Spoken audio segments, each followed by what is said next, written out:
And herein lies one of the richest dichotomies in the spiritual path. Lord, make me an instrument to thy peace. Make me not so much want to be understood as to understand. It kind of takes the direction or the inference away from what we need to what others need. We are outer directed. We do internally need to contribute. So it's an inner intention and motivation that is looking and searching always for an outer expression. The dichotomy is that we need to understand whatever we need is found within us, and that we can't direct this love and this peace and this understanding cleanly without getting our own ego needs in or our own agenda unless we practice giving it to ourselves. I think that's at the root of the root of the root of the root of any really. I mean, really, if you look, any teaching, right? How do we come home? By nurturing ourselves so that we're not giving mixed messages. So that we're not thinking we're loving, but in fact what we're doing, unbeknownst to us, and certainly if we knew it, we wouldn't be doing it, loving someone in a way that keeps them small.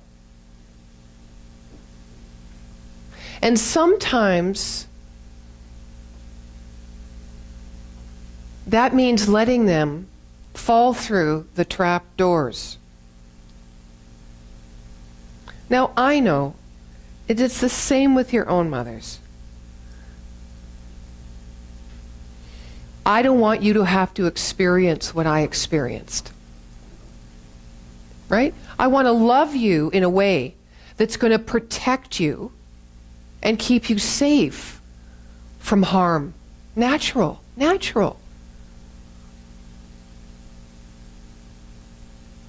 Dads do that too, right? It's not just a mother thing. It's that common nurture within us. And it has its place.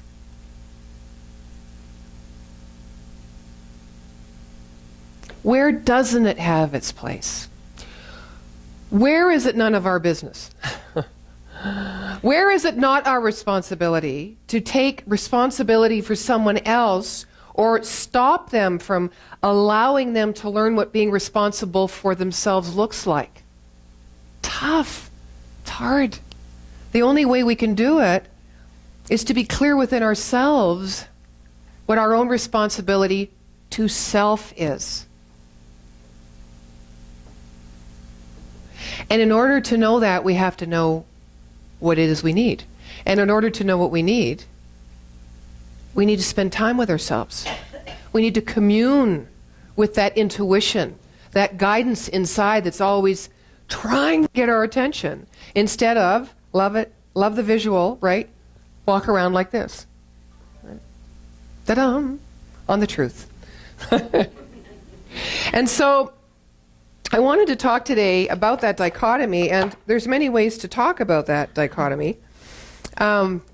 First off, I wanted to say when I went on Google, because I always get these ideas for talk titles, and I think, where did that come from? So I Google it to try to see where it came from, because it's got to be out there somewhere. There's no new thought. So what I got was The Trap Door, a claymation animation-style TV series created in the UK in 1986, and it was based on many of Vincent Price's horror films. Oh well, you know. And it always starts, Vincent Price always starts somewhere in the nasty and dark regions where nobody goes stands an ancient castle. Deep within this dank and uninviting place lives Burke, overworked servant of the thing upstairs. I like that. The overworked servant of the thing upstairs. It's kind of like our subconscious mind, the servant of the conscious mind, which is the thing upstairs. Overworked. and definitely underpaid. But that's nothing compared to the horrors that lurk beneath the trapdoor. For there is always something down there in the dark, waiting to come out. I think it's a very metaphysical passage, don't you? Our subconscious mind holding all those deep, dark beliefs that actually are what our life's reality is created from, that we never really get in touch with until we have to. So today is a day of wanting to, of being free to fall through those stage trapdoors into the uncomfortableness, to just take a look at what's there, what needs to be dusted out of the corners, shaked off, and put on the dumbwaiter to go back upstairs to the light. Right? So I think trapdoors are rather friendly places, friendly things. I think often they happen, and this is the part I like about them the most, when you think you're doing something that's good or profound or loving or righteous or kind, and then the trapdoor opens. You go, well, wait a minute, I don't deserve this. I was heading in a very loving direction here. I was trying to help other people. Or, have you ever had this one? For once, I'm not thinking about myself. Right? I'm actually truly thinking about the highest and best for someone else other than myself. Trapdoor. Based on what I initially started this conversation with, if we're thinking only for another, then we're still in our ego mind because there is no separation. So when we're thinking about just another, ask yourself, what is in this for me? It's not that it's not wrong there's something for me, but what is it you're trying to get? What is that something? Where is that intention born or rooted? Is it in the belief that I am not enough, that my source is outside, or that I need acknowledgement from outside myself in order to feel value? What is the root of the root there? So that's why sometimes a trapdoor opens, because it shifts us, surprisingly, when we weren't expecting it, so we can look and go, oh, wait a minute. Just brings us back to that mindful place. Oh, okay. A cute story. Joke. Got some fun things today. A man walks into a restaurant with a full-grown talking ostrich behind him. Now, come on, remember all things are possible in God, right? So a young waitress asks them for the order, and the man says, well, I'll have a hamburger, fries, and a Coke. He turns to the ostrich and says, and what do you have? And the ostrich says, the same. And so the waitress brings it, and she says, that'll be $9.48, please. So the man reaches in his pocket and takes out $9.48. Next day, comes in. Waitress says, may I take your order, sir? He says, yes, I'll have a hamburger, french fries, and a Coke. And the ostrich says, the same. She brings it, gives him the bill, $9.48, reaches in his pocket, brings out the exact change. About a week later, he comes in, and she said, the usual, sir? And he says, no, tonight I'm going to have a steak, a baked potato, and a salad. Oh, okay. So he turns to the ostrich and says, what do you have? And the ostrich says, the same. Waitress brings it, brings the bill. He reaches in the pocket, brings out $24.39, the exact change of the bill. And she said, okay, I got to ask. How come you always bring out the exact change? And he says, well, I was cleaning out an attic for my grandmother, he said, and I found this lamp. I rubbed the lamp, the genie came out and gave me 2 wishes. And the first wish was that I would have the exact money I needed, the right amount of money I needed for whatever I needed to pay for. Right? And she looked at him and said, and the second wish? Well, I wished for a chick with a long neck and long legs that would agree with me on anything I said. Moral of the story. Well, there could be many, right? But for today's purposes, there is a union between our conscious mind and how we love, and the intention behind how we love, and the law within our being that creates the creative part of mind that will make it so, that will push it into a reality. And if those two aren't in alignment, the subconscious mind, the creative law in our being, of our being, where all the thoughts of all the years have gone on our belief systems, which are often false beliefs about the truth of who we are, the capacity, and what life truly is going to be what creates your reality, right? And so one of the morals is you've got to be really clear about what you're asking for. And for me, clarity comes from the practice of loving self. The other moral is, for me, found in the fact that he asked for not $1 million, which was quite astute. He asked that he would have the exact right change for whatever it was he wanted in his life to have. So that leads us to know that we can use, and we're always using this law of our being, this subconscious mind, to create our reality. But again, how mindful are we in using it? Meaning, are we just asking for what we've always asked for before based on what we've always known or believe of ourselves to be? Or are we shifting our consciousness in what we believe about ourselves?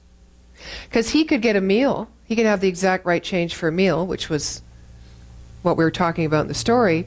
Or he could have the exact right change for a Maserati or a perfect right relationship.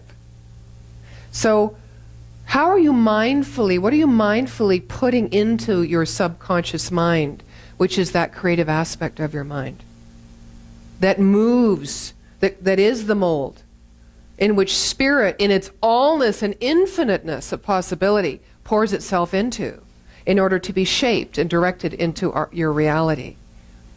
So I kind of like that story. Now, there's another dichotomy in metaphysics. When we pray or we treat, we're taught that if you want to change something on the outside, a condition, we need to change the consciousness. So in the process of treatment, we learn to be very specific about what we want. Now right there's a catch.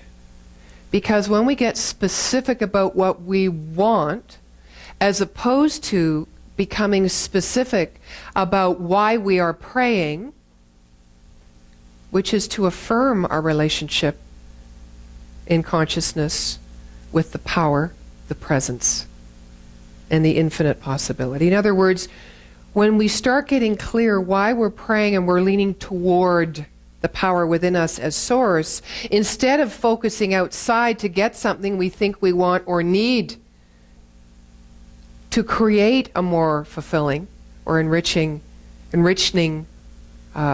experience of life, there's something within us that kicks in. That higher intelligence, that intuition, that's kind of being overridden by this belief that we have not what we need. We need to get it out there. It overrides it. Because not only is our subconscious mind the creative part, but within the creative law of God, which is that part of our mind that uses the universal power to create, is love. There's a lovingness that somehow is always kicks in when we don't kick ourselves up, when we don't move ourselves to that place of worthiness and love. And how I think that shows up is the gift that is hidden down in the dark, dank, cold places in the trapdoor. It's the gift, the love of this intelligence that's saying, this is what you needed. You may not have wanted this, but this is what you've needed to start to understand who you really are.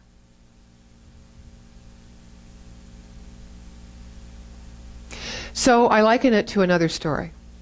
This one had me laughing for moments and moments and moments. Okay, I got to read this one because I got to get it right. It's a lovely story. All right, it's called The Challenging Golf Game. Moses pulled up to the tee and drove a long one. The ball landed in the fairway but kept rolling directly towards a water hazard. Moses quickly raised his club, the water parted, and the ball rolled to the top of the other side safe and sound. Next, Jesus strolled up to the tee and hit a nice long drive directly toward the same water hazard. It landed right in the center of the pond and kind of hovered over the water. Jesus casually walked out onto the pond and chipped the ball back on the green. Now the third guy got up and sort of randomly whacked the ball. It headed out over the fence and into oncoming traffic on a nearby street. It bounced off the truck and veered toward a nearby tree. From there, the ball bounced onto the roof of a shack close by and rolled down into the gutter, down the drain spout, out into the fairway, and straight toward an aforementioned pond. On the way to the pond, the ball hit a little stone, bounced out over the water onto a lily pad where it rested. Suddenly, a very large bullfrog jumped on the lily pad and swallowed the ball. Just then, an eagle swooped overhead, dove down, picked up the frog, carried him off. And as they passed over the green, the frog screamed with fright, dropped the ball, which bounced right into the cup for a hole-in-one. And Moses turns to Jesus and says, "I hate playing with your dad."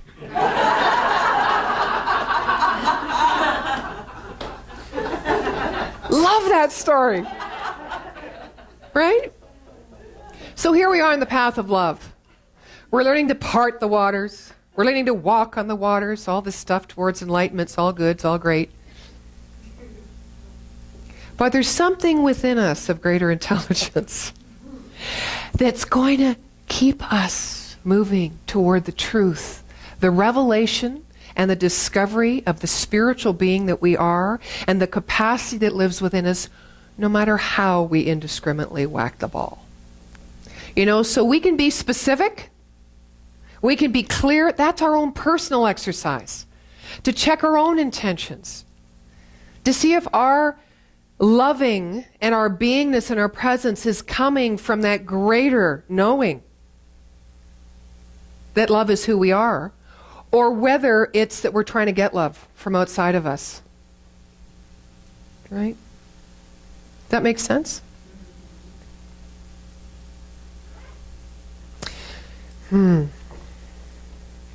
So I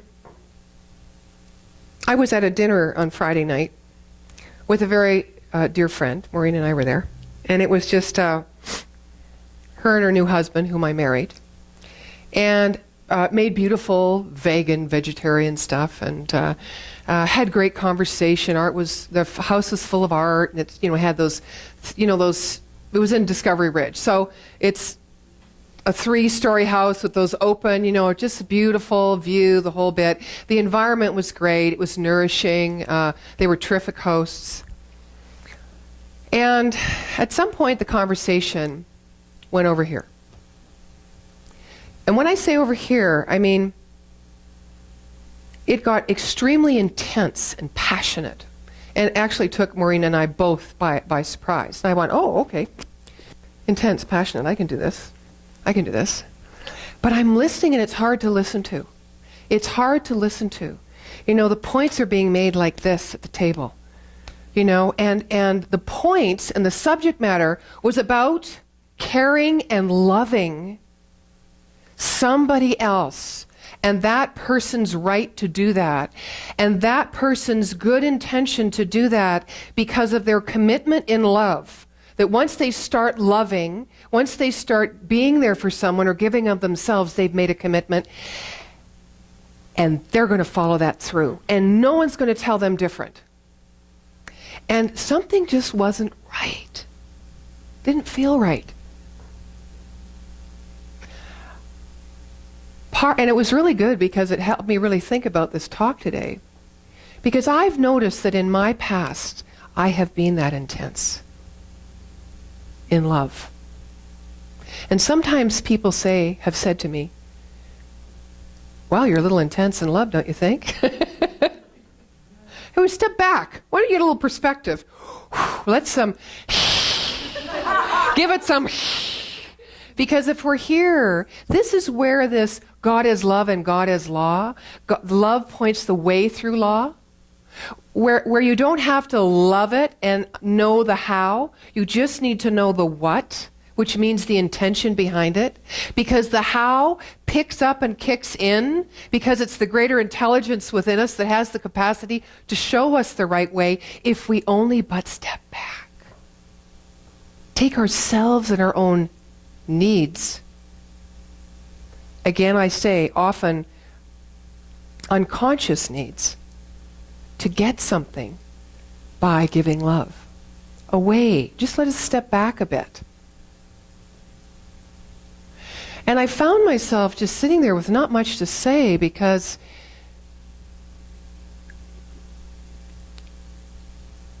this was a person's belief in how to love. What I heard was, yes, the passion to give of self and almost to absolve the self, forget the self in loving the other. I heard that. I honored that. Again, instrument of thy peace.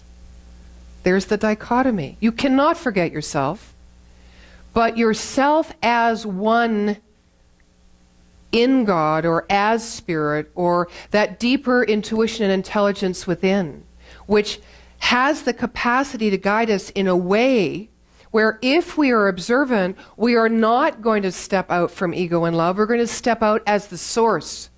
We're going to step out knowing that we need nothing. And when we need nothing, then we know it's all in us to give, and it is never ending. It is because we are one with the self-existent one. The one that is selflessly giving of itself, infinitely. There is always enough within us, except when we think there isn't. And when we think there isn't, when we love, then we start to see the differences and we judge and our blocks come up. The belief in lack of enoughness of love within us ends up being a wall or a trapdoor, which will catch us and hold us for a while. To not think of darkness as something horrible. To think of it the same way as you do when you close your eyes and you go inside, into the quiet. To me, darkness gives time for contemplation. And when we contemplate, we don't contemplate and go into what we know. We contemplate and give over to the mystery of that within us. That higher wisdom self that does know. So in a way, that's our how. Yes, we need to know the what. We need to be clear. But we say we need to know the what, but not the how, because something within us always knows how. So to give that over. But we can't. We have an active conscious mind that needs to understand. So try this on. Understand that there's that within us that knows how. And so that's the how. That's our how. How do we create in our life a corresponding reflection everywhere that helps reinforce and affirm the truth of who we are? How do we do that? We give it over to that within us that knows.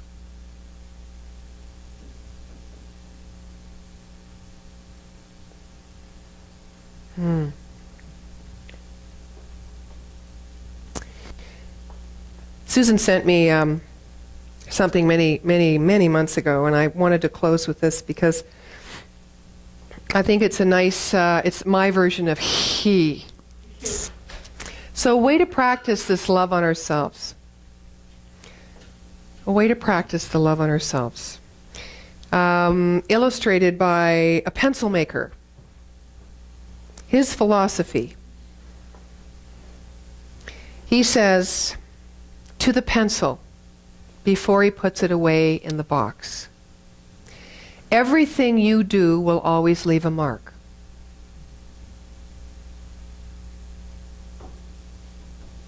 So be clear where you're pointing the nib or nub of your love. You can always correct the mistakes you make. Meaning that as free-thinking individuals, we have the power to choose a new direction, another way. What is important is what is inside of us. Because that's where the source is. It isn't out there.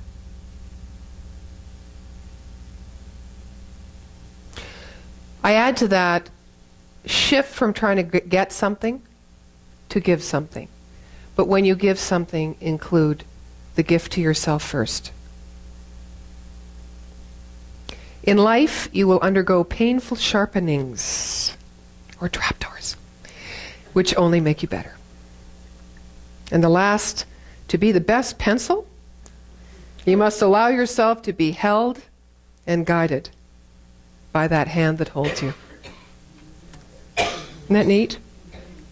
So let's look at the trapdoors or anything that is of seeming surprise and challenge in our life as nothing more than something that's going to open us up to the greater possibility of ourselves as love.